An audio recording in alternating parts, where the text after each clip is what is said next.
ये देखते हैं इस पाठ को। बड़े भाई साहब, मेरे भाई साहब मुझसे 5 साल बड़े हैं, लेकिन केवल 3 दर्जे आगे। उन्होंने भी उसी उम्र में पढ़ना शुरू किया था जब मैंने शुरू किया, लेकिन तालीम जैसे महत्व के मामले में वो जल्दबाजी से काम लेना पसंद नहीं करते। लेखक बता रहे हैं कि जो उनके बड़े भाई है वो 5 साल बड़े हैं, लेकिन सिर्फ 3 कक्षा आगे उनसे हैं। और ये भी बता रहे हैं कि जिस उम्र में उन्होंने पढ़ना शुरू किया था उसी उम्र में मैंने भी शुरू किया था, पर वो हमसे 3 दर्जे ही आगे हैं। और उसके साथ साथ ये भी बता रहे हैं बड़े भाई साहब की विशेषता कि तालीम यानी शिक्षा जैसे महत्व के मामले में वो जल्दबाजी से काम लेना पसंद नहीं करते। उनका मानना है कि इस भवन की बुनियाद यानी शिक्षा रूपी जो भवन है, एजुकेशन रूपी जो बिल्डिंग है, उसकी जो बुनियाद बेस है बहुत मजबूत रखना चाहते हैं, जिस पर आलीशान महल बन सके। अगर नींव मजबूत है तो ऊपर हम आलीशान बंगला बनवा सकते हैं। 1 साल का काम वो 2 साल में करते थे, कभी कभी 3 साल भी लग जाते। बुनियाद पुख्ता ना हो तो मकान पायदार कैसे बने। बड़े भाई साहब की क्या सोच है कि अगर किसी भी मकान की नींव मजबूत नहीं है तो उस पर हम आलीशान बंगला नहीं बना सकते। इसलिए बड़े भाई साहब हर एक काम को बड़े इत्मीनान से 1 साल का काम 2 साल 3 साल में करते थे आराम से, ताकि वो अच्छे तरीके से कर सके। मैं छोटा था वह बड़े, मेरी उम्र 9 साल की थी, वो 14 साल के थे। तो बड़े भाई साहब की उम्र क्या है? 14 साल, और छोटा भाई यानी लेखक 9 साल।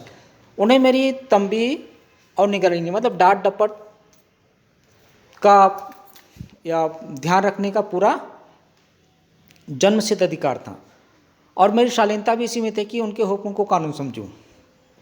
लेखक बता रहे हैं कि बड़े भाई साहब को पूरा अधिकार था मुझे डांटने का, समझाने का, और जन्मसिद्ध अधिकार है, और मेरी शालीनता भी इसी में है, मेरी भलाई भी इसी में है कि मैं उनके द्वारा दी गई हुक्म को एक कानून की तरह समझूं। वो स्वभाव से बड़े अध्ययनशील थे। अब बड़े भाई साहब की विशेषता बता रहे हैं, स्वभाव से बड़े ही पढ़ाकू किस्म के हैं, हरदम किताब खोल कर बैठे रहते हैं, शायद दिमाग को आराम देने के लिए कभी कभी किताब कॉपी के हाशिए पर चिड़ियों, कुत्तों, बिल्लियों, तस्वीर आदि की तस्वीरें बनाया करते हैं। हमेशा किताब खोल के बैठे रहते हैं पढ़ने के लिए, और अपने दिमाग को आराम देने के लिए किताब और कॉपी के हाशिए पर, मतलब जो आपने देखा नोटबुक में एक रेड लाइन खींची जाती है ऊपर भी और नीचे भी, साइड में जिसमें आप लिखते हैं क्वेश्चन नंबर वगैरह, तो उसमें चित्र बनाया करते थे। कभी कभी तो एक ही नाम या शब्द या वाक्य 10-20 बार लिख डालते थे। ऐसे ही एक शब्द हो या वाक्य हो, कई बार उसको लिखते थे सुंदर अक्षरों में। और लेखक बता रहे हैं कि कभी शेर को बार बार सुंदर अक्षरों में नकल करते, कभी ऐसे शब्द रचना करते जिसमें न कोई अर्थ होता, न कोई सामंजस्य, कोई अर्थ भी नहीं होता, और ना ही एक दूसरे के प्रति उसका कोई तालमेल होता था। मसलन एक बार, मतलब उदाहरण के तौर पर, एक बार उनकी कॉपी पर मैंने एक इबारत देखी, इबारत मतलब लेख देखी, स्पेशल अमीना भाइयों भाइयों दरअसल भाई भाई, राधे श्याम श्रीयुत राधे श्याम। 1 घंटे तक इसके बाद आदमी का चेहरा बना हुआ था। मैंने बहुत चेष्टा की, मतलब बहुत कोशिश की इस पहेली का कोई अर्थ निकालूं, लेकिन असफल रहा, और उनसे पूछने का साहस न हुआ। वो 9वीं जमात में थे, मैं 5वीं में। उनकी रचनाओं को समझना मेरे लिए छोटा मुँह बड़ी बात थी। तो लेखक बता रहे हैं बड़े भाई साहब के बारे में कि कुछ ऐसे शब्द रचनाएं उन्होंने लिखी थी जिसका कोई मतलब ही नहीं था, और काफ़ी प्रयास करने के बाद भी छोटे भाई साहब यानी लेखक बड़े भाई साहब के द्वारा लिखे गए उस लाइन का, उस वाक्य का कोई मतलब ही नहीं समझ पाए। और ये छोटे थे, बड़े भाई साहब बड़े थे, तो उनकी हिम्मत नहीं हुई कि बड़े भाई साहब से पूछे। मेरा जी पढ़ने में बिल्कुल न लगता था। 1 घंटा भी किताब लेकर बैठना पहाड़ था। मौका पाते ही हॉस्टल से निकलकर मैदान में आ जाता, और कभी कंकड़ियाँ उछालता, कभी कागज़ की तितलियाँ उड़ाता, और कभी कोई साथी मिल गया तो पूछना ही क्या। ये लेखक अपने बारे में बता रहे कि उनका मन पढ़ाई में बिल्कुल भी नहीं लगता था। दोस्तों के साथ मौज मस्ती, उछलना कूदना, इन्हीं सब कामों में लेखक का मन लगता था। कभी 4 दीवारी पर चढ़कर नीचे कूद रहे हैं, कभी फाटक पर सवार होकर आगे पीछे चलाते हुए मोटर कार का आनंद ले रहे हैं, लेकिन कमरे में आते ही भाई साहब को रुद्र रूप देकर प्राण सूख जाते। मतलब खूब मस्ती करते थे दोस्तों के साथ, दीवार पर चढ़ कर कूदना, जो हॉस्टल का फाटक था उस पर खड़ा होकर जोर से धक्का देना, और मोटर कार का आनंद लेना, और कमरे में आते ही प्राण सूख जाते। मतलब भाई साहब का गुस्से वाला रूप देखकर। उनका पहला सवाल होता, कहाँ थे? हमेशा यहीं से सवाल करते, इसी ध्वनि में पूछा जाता। इसका जवाब मेरे पास केवल मौन था। मौन यानी जब भी बड़े भाई साहब पूछते छोटे भाई साहब से, लेखक से पूछते कहाँ थे, तो सिर्फ चुप रहते। न जाने मेरे मुंह से यह बात क्यों नहीं निकलती कि जरा बाहर खेल रहा था, मेरा मौन कह देता मुझे अपना अपराध स्वीकार है। और भाई साहब के लिए उसके सिवा और कोई इलाज न था। स्नेह और रोज से मिले हुए शब्दों में मेरा सत्कार करे। लेखक बड़े भाई साहब को पूछने पर हमेशा चुप रह जाते, और चुप रहते तो यही समझते बड़े भाई साहब कि इसको अपना जुर्म जो है, गुनाह जो है वो स्वीकार है, और बड़े भाई साहब को उनकी फजीहत करने का मौका मिल जाता। फिर वहीं प्यार और गुस्से से मिले हुए शब्दों से उनका स्वागत करते, अर्थात कभी डांटते कभी समझाते। इस तरह अंग्रेजी पढ़ोगे तो ज़िंदगी भर पढ़ते रहोगे और एक भी हर्फ नहीं आएगा। अंग्रेजी पढ़ना कोई हंसी खेल नहीं है, जो चाहे पढ़ ले, नहीं ऐरा गहरा नथु खैरा, सभी अंग्रेजी के विद्वान हो जाते।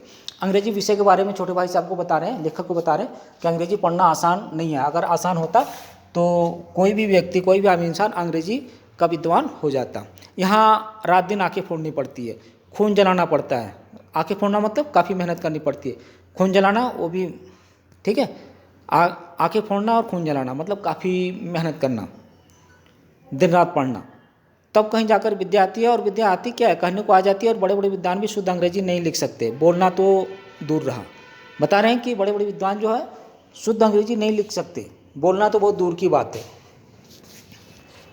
और मैं कहता हूँ कि तुम कितने घूंगा हो, घूंगा यानी बुद्धू। तुम मुझे देखकर भी सबक नहीं लेते, मुझे देखकर भी नहीं सीखते कि मैं कितनी मेहनत करता हूँ। यह तुम अपनी आंखों से देखते हो, अगर नहीं देखते तो तुम्हारी आंखों का कसूर है, तुम्हारी बुद्धि का कसूर है। इतने मेले तमाशे होते हैं, मुझे तुमने कभी देखने जाते देखा है? छोटे भाई को यानी लेखक को बड़े भाई साहब समझा रहे कि मेले होते हैं, तमाशे होते हैं, खेल कूद होता है, सब कुछ होता है, फिर भी तुमने मुझे कहीं जाते हुए देखा है? मैं कहीं नहीं जाता, और मैं दिन भर हमेशा पढ़ता रहता हूँ। तुम मुझे देखते हो, अगर नहीं देखते तो तुम्हारी आंखों का कसूर है, तुम्हारी बुद्धि का कसूर है कि तुम मुझे देखकर भी नहीं समझ पाते। रोज़ क्रिकेट या हॉकी मैच होते हैं, मैं पास तक नहीं पढ़ता, हमेशा पढ़ता रहता हूँ। उस पर भी एक एक दर्जे में 2-2, 3-3 साल पढ़ा रहता हूँ। फिर भी तुम कैसे आशा करते हो कि इस खेल कूद में वक्त गंवाकर पास हो जाओगे? मुझे तो 2-3 साल लगते हैं, तुम उम्र भर इसी दर्जे में पढ़े सड़ते रहोगे। अगर तुम्हें इस तरह उम्र गंवानी है तो बेहतर है कि घर चले जाओ और मज़े से गुल्ली डंडा खेलो। दादा की गाढ़ी कमाई कि रुपये यूँ बर्बाद मत करो। बड़े भाई साहब क्या समझा रहे हैं छोटे भाई साहब को कि अगर इस तरह से अपने उम्र को बर्बाद करना है, इस तरह से समय बर्बाद करना है, तो इससे बेहतर है कि घर चले जाओ, माँ बाप के मेहनत के पैसों को इस तरह से बर्बाद मत करो और घर जाकर आराम से गिल्ली डंडा खेलो। मैं यह लताड़ सुनकर आंसू बहाने लगता। जवाब ही क्या था, अपराध तो मैंने किया था, लता कौन सुने, मतलब डांट कौन सुने। भाई साहब उपदेश की कला में निपुण थे, मतलब उपदेश देने समझाने की कला में निपुण थे। ऐसी ऐसी लगती बातें कहते, ऐसे ऐसे सूक्ति बाढ़ चलाते कि जिगर के टुकड़े टुकड़े हो जाते हैं। बच्चों अगर शरीर पर, जिस्म पर किसी चीज़ से अगर चोट लगा तो वक्त के साथ वो घाव भर जाता है, पर किसी की बात अगर दिल में चुभ गई तो ज़िंदगी भर उसका घाव नहीं भरता। तो इस तरह से बड़े ही कटु वचन कहते और लेखक कहते जिगर के टुकड़े टुकड़े हो जाते हैं और हिम्मत टूट जाती। इस तरह जान तोड़कर मेहनत करने की शक्ति अपने आप में ना पाता और निराशा में जरा देर के लिए सोचने लगता क्यों ना घर चला जाऊं। जो काम मेरे बूते की बाहर है, मेरे सामर्थ्य के बाहर है, उसमें हाथ डालकर मैं क्यों अपनी ज़िंदगी खराब करूं। मुझे अपना मूर्ख बना रहना मंजूर था, लेकिन उतनी मेहनत से मुझे चक्कर आ जाता। लेखक को जब भी समझाते बड़े भाई साहब, उन लेखक को भी लगता कि जो काम मैं कर नहीं सकता उस काम को छोड़कर मैं घर ही चला जाऊं। मतलब इतनी मेहनत के साथ लेखक को पढ़ना असंभव था। तो इसलिए कहे, और उन्होंने भी सोचा कि बड़े भाई साहब सही कह रहे हैं, मुझे माँ बाप की मेहनत के पैसों को इस तरह से बर्बाद नहीं करना चाहिए, मुझे घर चले जाना चाहिए और ज़िंदगी पर मूर्ख रहना ही पसंद है। और मेहनत के नाम पर लेखक को चक्कर आता था। लेकिन घंटे 2 घंटे बाद निराशा के बादल फट जाते। फिर से वही मैं इरादा करता कि आगे से खूब जी लगा कर पढ़ूंगा। चटपट एक टाइम टेबल बना डालते थे और बिना पहले के नक्शा बनाए कोई स्कीम कैसे तैयार करूं, बिना पहले से कोई स्कीम बनाए, स्कीम तैयार किए काम शुरू कैसे करूं। तो जैसे लेखक बता रहे हैं, थोड़े समय बाद, घंटे 2 घंटे बाद उनकी निराशा के जो बादल थे हट जाते थे और तुरंत जोश में आकर एक टाइम टेबल बना लेते थे।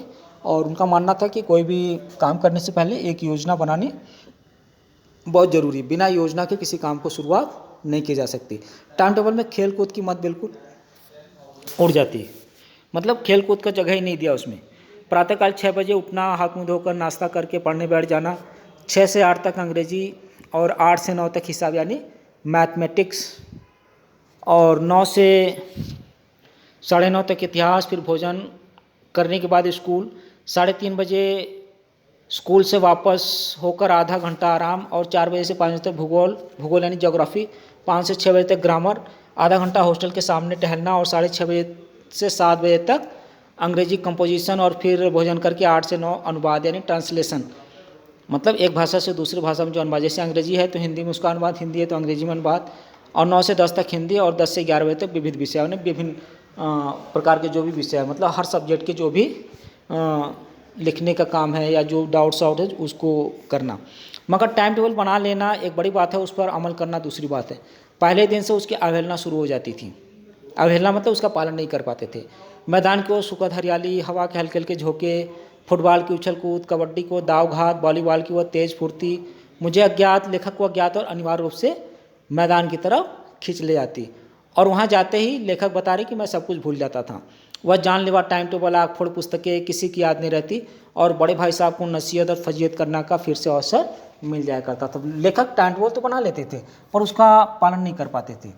क्यों? क्योंकि वो मैदान की हरियाली, मतलब जो भी खेल खेलते थे दोस्तों के साथ, मौज मस्ती, वॉलीबॉल की उछल कूद, कबड्डी के दाव घात, ये सब चीज़ें लेखक को मैदान की तरफ खींच ले जाते थे और बड़े भाई साहब को मौका मिल जाता। मैं उनके साय से भी भागता था, उनकी परछाई से भी दूर भागता था। मतलब वो हमेशा बच के रहना चाहते थे कि बड़े भाई साहब के आँखों के सामने न जाऊं। हमेशा कोशिश करते थे उनकी आंखों से दूर रहने की। कमरे में दबे पाँव आते, जैसे चोर नहीं आते, कि उनको किसी तरह की कोई भनक न हो। उनकी नज़र में उठी और मेरे प्राण निकले। और जैसे ही लेखक को बड़े भाई साहब देखते और देखते ही ऐसा लगता कि उनके प्राण ही निकल गए। हमेशा सिर पर एक नंगी तलवार लटकती मालूम होती। फिर जैसे मौत और विपत्ति के बीच में आदमी मोह और माया के बंधन में जकड़ा रहता है, मैं फटकार और डांट सुनकर भी खेल कूद से अपने आप को रोक नहीं सकता था, खेल कूद का तिरस्कार नहीं कर सकता था। मतलब बड़े भाई साहब उनकी इतनी फजीयत करते थे, इतनी डांट लगाते थे, इतनी डांट सुनकर भी लेखक खेल कूद का तिरस्कार नहीं कर पाते थे। तो इस तरह से बच्चों, बड़े भाई साहब का ये पहला भाग है। दूसरा भाग हम देखेंगे अगले वीडियो में।